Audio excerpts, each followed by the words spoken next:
타와 영광의 박수 올려드립니다.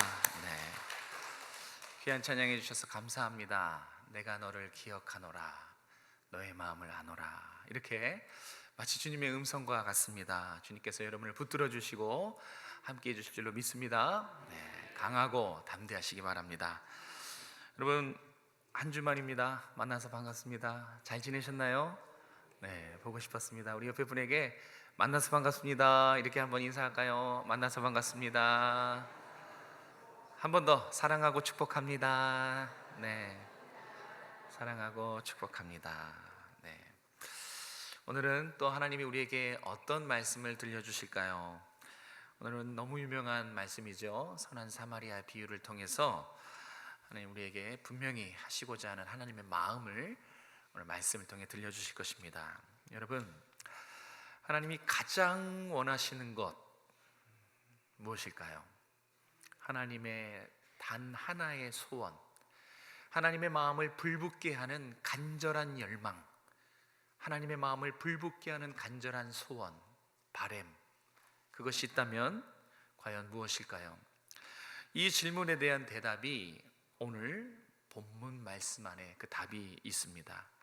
하나님이 우리에게 원하시는 것, 간절히 원하시는 것, 그게 무엇인지 오늘 말씀을 통해서 두 가지만 함께 살펴보려고 합니다. 말씀드렸다시피 오늘 본문은 선한 사마리아 비유입니다. 여러분들이 잘 알고 계시죠? 한 율법 교사가 예수님께 찾아옵니다. 그렇게 이야기가 시작해요. 25절에 보면 어떤 율법 교사가 주님께 질문을 합니다. 그 질문이 범상치 않습니다. 선생님, 내가 무엇을 하여야 영생을 얻습니까? 이렇게 예수님께 묻습니다. 이에 예수님이 두 가지를 제시하세요. 율법에 기록된 내용과 그것을 너가 어떻게 해석하느냐. 예수님의 두 가지 제시를 듣고 율법 교사가 100점짜리 대답을 내놓습니다. 내 마음을 다하며 목숨을 다하며 힘을 다하며 뜻을 다하여 주 너의 하나님을 사랑하라고 하신 것, 또한 내 이웃을 내 자신과 같이 사랑하라 하셨나이다. 이게 우리는 아무렇지 않게 보지만 이게 지금 각주에 보면 기역, 니은 이렇게 되어 있는 성경이 있을 겁니다. 신명기와 레위기, 그러니까 구역 성경을 빠삭하게 알고서 그 많은 구절 중에서 율법 대강령 두 구절을 뽑아낸 거예요. 정확하게 예수님의 의도를 파악하고 100점짜리 대답을 한 것입니다. 하지만 예수님이 율법 교사에게 하고 싶은 말은 너가 그걸 어떻게 알았니? 정말 잘했다, 정답이구나, 이거를 말씀하시려고 하시는 거 아니에요. 그 다음에 예수님의 의도가 나옵니다. 28절 말씀을 같이 읽겠습니다. 28절입니다. 시작. 예수께서 이르시되 내 대답이 옳도다, 이를 행하라, 그리하면 살리라 하시니. 네, 아멘. 대충 봐도 예수님의 의도가 앞인지 뒤인지 구별이 되시죠? 이런 말이에요. 야, 너가 정말 성경을 제대로 알고 있구나, 정말 해석도 참 잘하는구나, 정답이야. 그러나 항상 그러나면 그 뒷부분이 중요하죠. 실천하지 않으면 죽은 믿음이야. 너는 움직여야겠구나. 가서 이와 같이 행하라. 이게 예수님이 율법 교사에게 진짜 하고 싶은 말씀이에요. 예수님이 율법 교사에게 바라시는 것은 많이 아는 것이 아닙니다. 정확하게 아는 것이 아닙니다. 그것을 가서 행하는 것, 실천하는 것, 이것이 예수님이 율법교사에게 바라시는 것이었습니다. 그런데 이 율법교사는 예수님의 이 마음을 아는지 모르는지 자신을 드러내기 위해, 뽐내기 위해서 또 질문을 합니다. 누가 나의 이웃입니까? 이에 대한 예수님의 답변이 우리가 잘 알고 있는 선한 사마리아 이야기입니다. 오늘 말씀은 우리에게 두 가지 질문을 던지고 있습니다. 첫 번째 질문은 이것입니다. 누가 나의 이웃입니까? 한번 따라해 볼까요? 누가 나의 이웃입니까? 분명한 것은 예수님이 우리가 나의 이웃이 누군지 알기를 원한다는 것입니다. 여러분의 이웃은 누구십니까? 우리 그것을 확인하기 위해서 33절에서 36절 같이 한번 읽도록 하겠습니다. 33절에서 36절입니다. 시작. 어떤 사마리아 사람은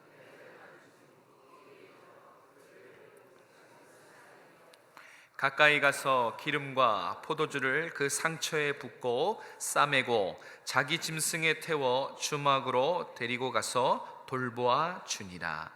그 이튿날 그가 주막 주인에게 데나리온 둘을 내어 주며 이르되 이 사람을 돌보아 주라. 비용이 더 들면 내가 돌아올 때에 갚으리라 하였으니 너의 생각에는 이 세 사람 중에 누가 강도 만난 자의 이웃이 되겠느냐? 아멘. 네, 이 성경 말씀을 빌어서 여러분에게 질문을 던지고 싶어요. 여러분, 누가 강도 만난 자의 이웃입니까? 그렇죠. 역시 잘 알고 계시네요. 오늘 이 말씀은 우리에게 향하는 말씀이에요. 누가 이웃인가? 이 말을 조금 바꾸면 누가 복음을 들어야 할 사람입니까? 입니다. 관점을 잘 이해하셔야 돼요. 이건 너무 중요한 부분이에요. 누구에게 복음을 전해야 합니까가 아니라 복음을 들어야 할 사람이 누구입니까? 라고 묻고 있는 거예요. 지금 이 사마리아 비유는 누가 나의 이웃입니까? 묻는 이 율법교사에게 예수님이 너의 이웃은 누구누구야? 이렇게 이웃의 정의를 내리고 있는 말씀입니다. 실제로 예루살렘에서 여리고로 내려가다가 강도를 만나서 죽게 되는 경우가 예수님 당시에 종종 있었습니다. 그러니까 예수님이 비유를 드셨지만 뜬금없는 허무맹랑한 비유를 든 게 아니라 있을 법한 얘기입니다. 정말로 예루살렘에서 여리고로 내려가다가 강도를 만나서 죽는 경우가 더러 있었습니다. 강도를 만나면 갖고 있는 소지품을 다 뺏기지요. 그리고 강도가 죽기 직전까지 때리고 그냥 버리고 갑니다. 그럼 어떻게 되겠어요? 누군가 도와줘야 되죠. 도와주지 않으면 목숨을 잃는 겁니다. 그 예루살렘에서 여리고로 내려가는 그 길이 정말 험악했어요. 약 36km 정도, 꽤 긴 거리입니다. 여기에서 북쪽으로는 문산까지, 파주 넘어서 문산까지의 거리고 남쪽으로는 화성까지의 거리예요. 그러니까 멉니다. 멀고 험난해요. 되게 가파르고 좁고 무엇보다 강도가 자주 출몰하는 사건 사고가 많은 지역이에요. 성경에 보면 그때 마침 제사장이 이 사건 현장을 지나갔다. 이 원어로 보면 그때 때마침 누가 지나가요? 제사장이. 제사장은 누굽니까? 하나님 가장 가까운 데서 하나님을 섬기는, 오늘날로 따지면 목회자겠죠. 이 사건 현장을 지나갑니다. 아마 예루살렘에서 성전에서 봉사하고 이제 집으로 돌아가는 길이었을 겁니다. 그리고 그때 마침 또 레위인도 사건 현장을 지나갑니다. 이 레위인은 여러분들로 생각해도 될 겁니다. 오늘날 그러니까 제사장과 레위인을 예수님이 이렇게 비유를 든 것은 우리 이야기라는 거죠. 제사장과 레위인이면 오늘날 목회자나 성도 아니겠습니까? 이 제사장과 레위인은 누구보다 하나님의 은혜를 잘 알고 누구보다 하나님의 사랑을 잘 아는 대표적인 사람들이에요. 그들은 영생에 대한 답을 알고 있었고 하나님과 이웃을 내 몸과 같이 사랑해야 한다, 이 율법의 대강령을 너무너무 잘 알고 있었던 사람들입니다. 그런데 그들이 어떻게 합니까? 가서 도와줍니까? 피해갑니까? 피해갑니다. 가까이 가보지도 않아요. 물론 이유가 있겠죠. 지체했다간 자기도 강도를 만날 수 있기 때문에 위험하니까. 또는 다 종교에 관련된 사람 아닙니까? 율법에 보면 시체를 만지면 부정해요. 그래서 율법을 지키느라 피한 것일 수 있어요. 여러 가지 해석이 있습니다. 그런데 만약에 그 강도 만난 사람이 제사장과 레위인의 가족이었다면 어떻게 됐을까요? 가족이었다면, 친한 이웃이었다면 제사장과 레위인이 그냥 지나쳤을까요? 아니면 도와줬을까요? 지체하면 강도를 만나는데요? 도와줬겠죠. 율법을 어기는데 어떻게 하겠습니까? 그래도 친한 이웃이거나 소중한 사람이거나 가족이었다면 모른 척 지나가지 않았을 것입니다. 누구보다 생명을 내 가족처럼 여기는 두 사람이에요. 제사장과 레위인. 그럼 우리도 마찬가지입니다. 우리에게 하는 말씀이에요. 여기 제사장은 저고요, 레위인은 여러분이에요. 누구보다 이웃을, 생명을 가족처럼 사랑하고 불쌍히 여겨야 될 대표적인 두 부류의 사람이 외면하고 그냥 지나쳐버렸다라는 것입니다. 그런데 엉뚱한 곳에서 은혜가 발견이 돼요.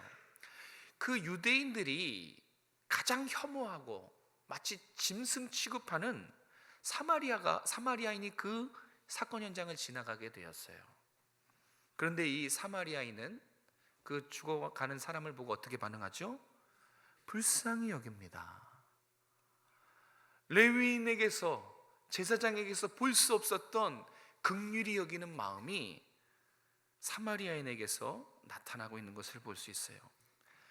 신약 성경에 오늘 여기 사용된 불쌍히 여기다, 이 단어를 총 12번 사용합니다.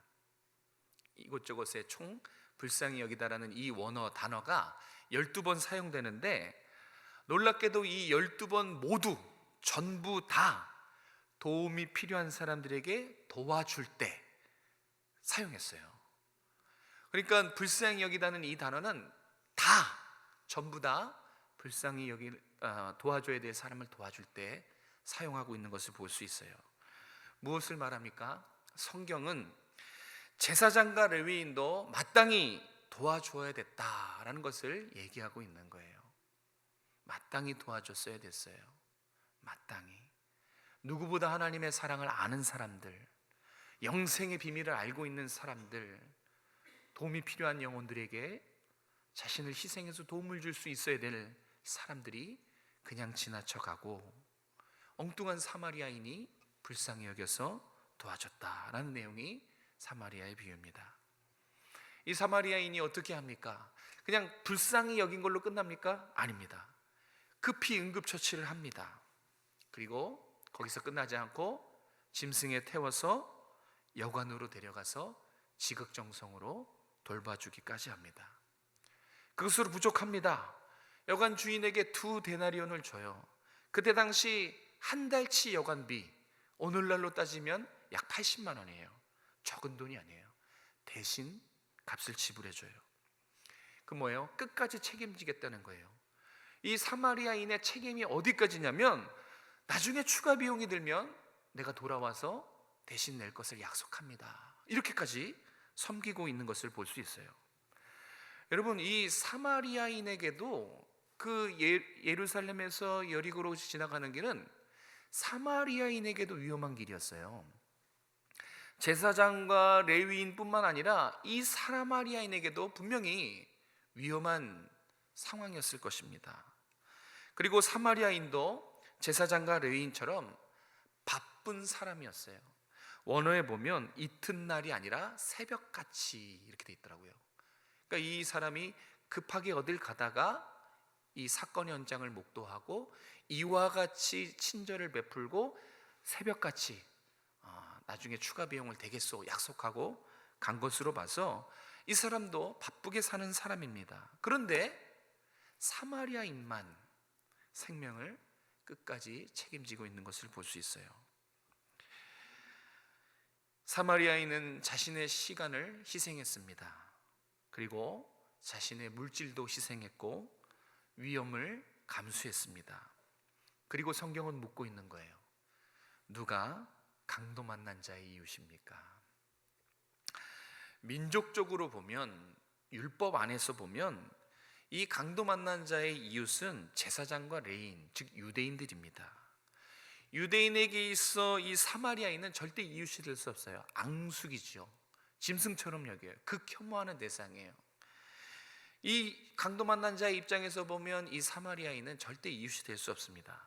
그런데 여러분이 강도 만난 자라고 한번 생각해 보세요. 거반 죽게 됐어요, 여러분이. 그러면 누가 이웃일까요? 이 세 사람 중에 날 도와준 사람이겠죠. 그렇죠? 나를 구해준 사람이 이웃으로 마땅하게 여길 것입니다. 자, 여기에 오늘 성경이 우리에게 분명히 가르쳐 주려는 메시지가 있어요. 자, 보세요, 여러분.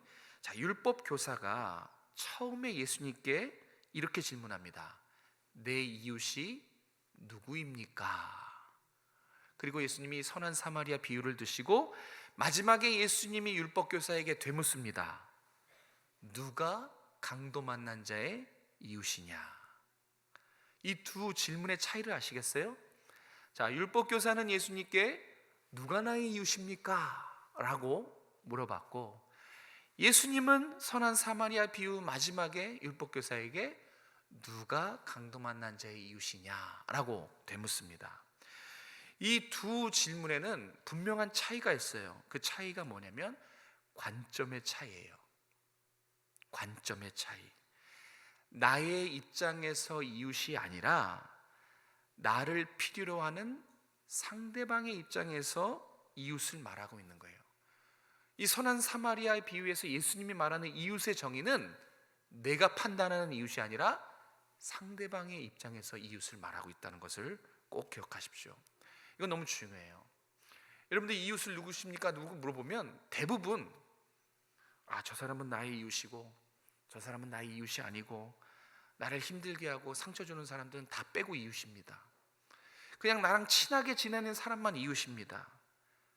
거기에 미운 사람, 시기 질투한 사람, 생파 모르는 사람은 포함이 안 되죠. 그런데 오늘 성경이 말하는 이웃은 나의 복음을 필요로 하는 모든 사람이 이웃이다, 이걸 말하고 있는 거예요. 우리 주변에 방황하고 죽어가는 그 영혼들의 입장에서 천국을 가진 나는 그들에게 절대적인 이웃이라는 것입니다. 이걸 꼭 기억했으면 좋겠어요. 율법교사는 자기가 이웃을 결정했어요. 그러니까 사랑할 수 있는 사람, 그러니까 이웃의 한계를 정해놨어요. 근데 그게 다 사랑할 수 있는 사람이었어요.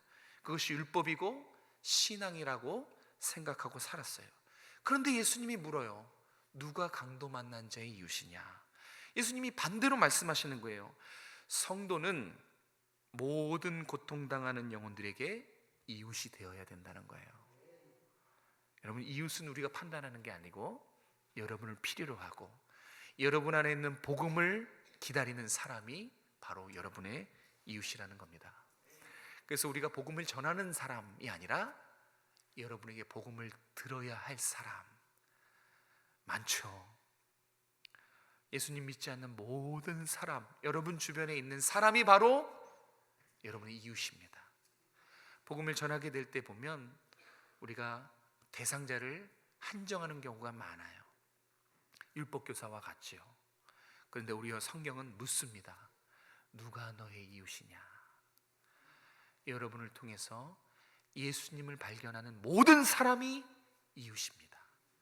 그래서 성도에게 이웃은 여러분 주변에 예수 믿지 않는 모든 사람이, 그 사람이 여러분에게 불편한 관계일지라도 이웃이라는 거예요. 지나가는 모르는 사람일지라도 여러분에게서 복음이 흘러가면 이웃이라는 얘기입니다.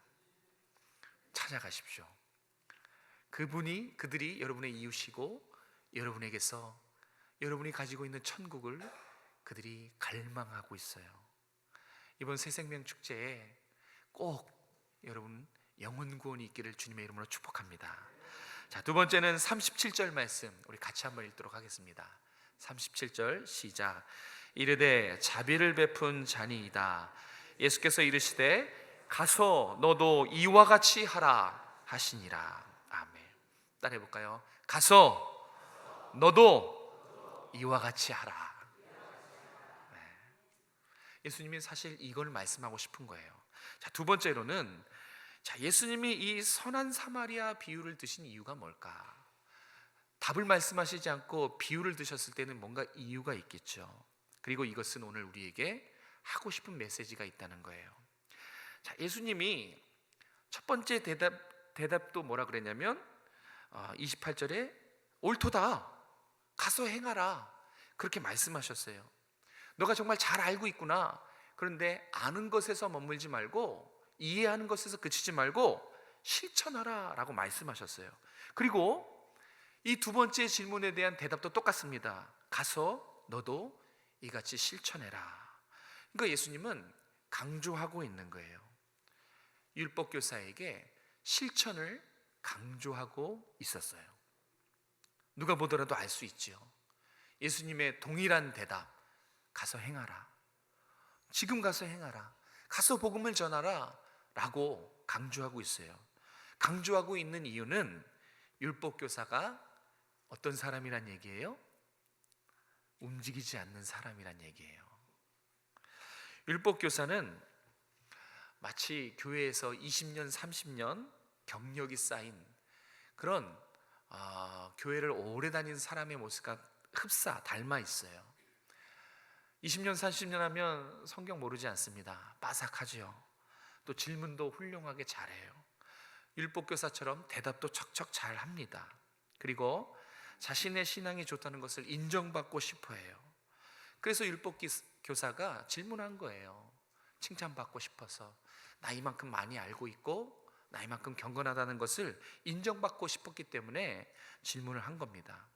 그러니까 율법교사의 마음속에는 그런 생각이 있었어요. 자기만큼 하나님을 사랑하는 사람 없고, 자기만큼 이웃을 사랑하는 사람 없고, 최소한 다른 사람보다는 나는 괜찮은 신앙인이야, 이렇게 착각에 빠져있던 사람이 바로 율법교사입니다.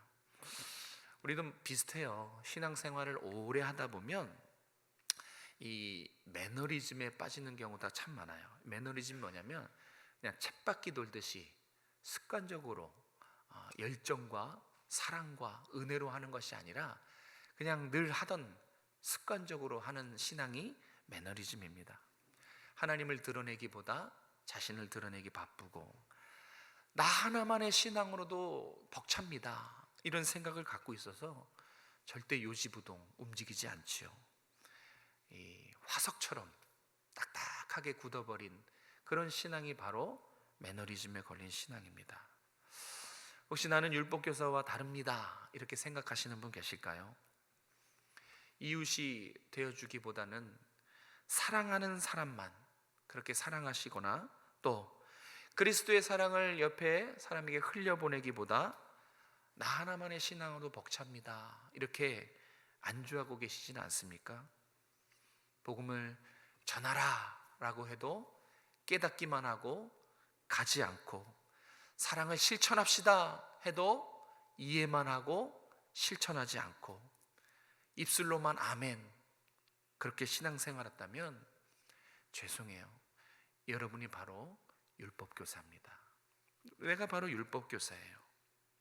움직이진 않고 내 신앙을 자랑하고 싶고 입술로만 신앙생활하는 그런 안타까운 모습이 오늘 이 시대에 우리가 율법교사인 것입니다.